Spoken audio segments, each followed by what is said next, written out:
Well, you need to have medical support. There's forms to complete, much like in short-term disability benefits or any type of insurance claim. There's forms that have to be completed by you, by your employer, if it's a group benefit, and by your doctor, an attending physician statement setting out the nature of your medical condition and why it prevents you from working either in your own occupation or any occupation.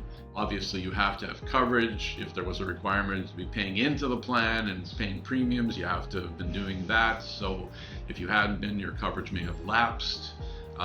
So it's important to be doing that. And then one of the other eligibility requirements is usually the requirement to be able to establish that you were totally disabled throughout the elimination period or waiting period. Whether or not you had short-term benefits or not, you still would have to show that you were totally disabled from working during that period as well. So it is true that most group disability policies have something that we refer to as a change of definition, and it usually kicks in at 24 months. It can sometimes be as little as a year, or it can be longer than that depending on the policy, but the most common one we see is 24 months.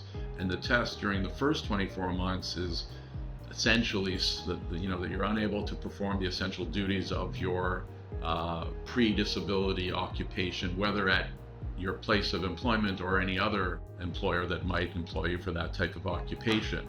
After 24 months, the test changes to what is referred to as the any occupation test, and the wording may differ from one policy to the next, but in essence it is an inability to perform the essential duties of any occupation for which you have the requisite education, skill, or experience. From a practical point of view, that any occupation test really is whether you can work at something that would pay you a commensurate amount of income compared to what you previously earned, or earning at least enough to knock out the long-term disability benefit.